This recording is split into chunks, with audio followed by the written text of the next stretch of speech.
এভাবে ভর্তা বানালে ভাত একটু বেশি রান্না করবে, খেতে যা দারুণ লাগে, অনেক মজা। পেট ভরে ভাত খেতে পারবে অনায়াসে এক প্লেট। হাই এভরিওয়ান, আসসালামু আলাইকুম, welcome to Ayesha's kitchen and blog. চলে আসলাম তোমাদের সাথে। আজকে পেঁপের ভর্তা বানাবো, মজাদার পেঁপে ভর্তা। একবার খেলে বারবার খেতে ইচ্ছে করবে।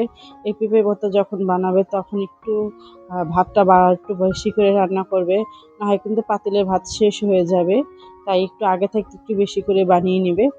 আর আমি কিভাবে ভর্তাটা বানাবো সেটা তোমাদের সাথে সম্পূর্ণ রেসিপি শেয়ার করব। দেখো, আমি পেঁপেগুলো কুটে ধুয়ে এখন চুলে বসিয়ে দিলাম। এখন একটু পানি দিয়ে দিলাম। পানি দিয়ে একটু লবণ দিয়ে আগে সিদ্ধ করে নিব। এটা সিদ্ধ করে আমি পেঁপের ভর্তা করব। এই পেঁপের ভর্তাটা একবার খেলে বারবার খেতে ইচ্ছে করবে, মাছ মাংসকে হার মানাবে, এত মজা এত মজা। না খেলে বুঝবে না এটা টেস্টটা সেই। আমার ঘরে তো সবাই চেটেপুটে খেয়ে নিয়েছে, এত মজা হয়েছে। গরম ভাতের সাথে নিরামিষ পেঁপের রেসিপি, এভাবে আমরা রুটি পরোটা ভাতের সাথে খেতে পারবো যারা খাও না। আর এই দেখো, পেঁপেটা কিন্তু আমার করা হয়ে গেছে। আমি এটা সিদ্ধ করে ব্লেন্ডার করে নিয়েছি। আর সময় হাতে ছিল না, তাই ফুল পদ্ধতি দেখাতে পারলাম না। তাই এখন আমি শুকনো মরিচটা একটু কুচি করে নিব। তাই হাত দিয়ে তো এত সুন্দর করে কুচি করা যাবে না, তাই কেচির সাহায্যে আমি এই শুকনো মরিচটি একটু কুচি কুচি করে নিব এই ভর্তাটার জন্য। এই ভর্তাটা কিন্তু এভাবে বানালে অনেক ভালো লাগে খেতে। আমার কাছে তো অনেক ভালো লাগে। তোমাদের কার কাছে কেমন লাগে অবশ্যই কমেন্টের মাধ্যমে জানাবে। এইভাবে করে নিলে শুকনো মরিচটা ভেজে নিব। আর কে কে এই ভর্তাটা বানিয়ে খেয়েছো আমার মতন অবশ্যই কমেন্টের মাধ্যমে জানাবে। যদি আমার ভিডিওটা কোনো অংশ যদি খুব ভালো লেগে থাকে অবশ্যই লাইক কমেন্ট করবে। আর কথার মাঝে যদি কোনো ভুল ত্রুটি হয়ে থাকে ক্ষমা দৃষ্টিতে দেখবে, কারণ এখন আমি একটু বেশি পরিমাণে ভিডিও দিই না, ভালো লাগে না।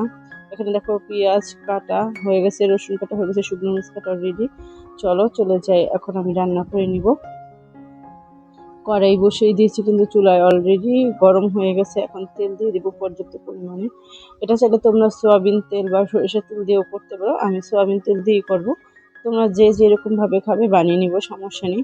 এখন আমি এই যে শুকনো মরিচ পেঁয়াজ রসুন একসাথে কুচি করে দিয়ে দিলাম। এখন আমি এটাকে একটু ব্রেস্তা করে নিব, ব্রাউন কালার করে নিব, ব্রাউন কালার হওয়া পর্যন্ত। আর একটু লবণ দিয়ে দিব পরিমাণ মতন। আর এই দেখো, আমার পেস্টটা কিন্তু ব্রেস্তা হয়ে গেছে, একদম ব্রেস্তা করে নিয়েছি। এখন আমি যেই ব্লেন্ডার করে রেখেছিলাম পেঁপে ভর্তাটা, হাতে যদি 10 মিনিট সময় থাকে তাহলে আমরা এই মজাদার পেঁপে ভর্তাটা তৈরি করে নিতে পারবো। অনেক সময় দেখা যায় সময় থাকে না। তাই আর যখন তোমরা পেঁপেটা সিদ্ধ করবে ঠান্ডা করে নিব, অবশ্যই ব্লেন্ডার করবে। গরমটা কিন্তু ব্লেন্ডার করতে যাবে না, অনেক সময় কিন্তু ফুটে যায়, ঢাকনা ছিটে ওঠে। তাই কোনো সময় তোমরা এই ভুলটা করবে না। ঠান্ডা করে তারপরে পেঁপেটা ব্লেন্ডার করে নিবে। চাইলে পাটায়ও করে নিতে পারো, কিন্তু আমি আজকে পাটায় করবো না, তাই ব্লেন্ডার করে নিলাম।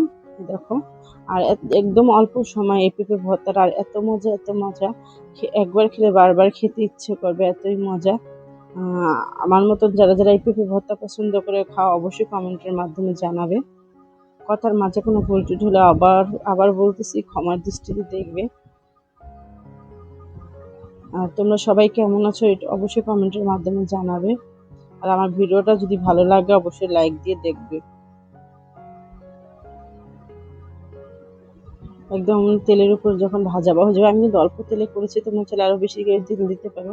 কারণ তেলটা খাওয়া ঠিক না, বেশি একটা স্বাস্থ্যের জন্য ক্ষতিকর, তাই ওইভাবে তেলটা দিই না। আর একটু লবণ দিয়ে দিলাম। চেখে দেখলাম যে লবণটা কম আছে, তাই আর একটু লবণ দিয়ে দিলাম। লবণ দিয়ে এখন ভাজা করে নিব। বেশি সময় কিন্তু লাগে না পেঁপে ভর্তা করতে, যখন একদম ভাজা হয়ে যাবে তখন নামিয়ে ফেলবো।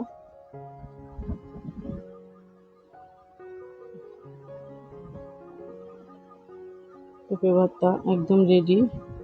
দেখো কত লোভনীয় হয়েছে, দেখতে যেমন দারুণ হয়েছে, খেতেও তেমন দারুণ হয়েছে।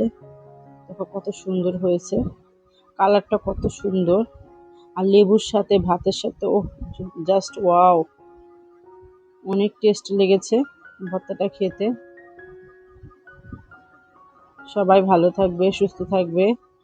আর সবার জন্য অনেক দোয়া, অনেক ভালোবাসা রইলো। আমার জন্য তোমরা সবাই দোয়া করবে। আল্লাহ হাফেজ। আজকের মতন এ পর্যন্ত।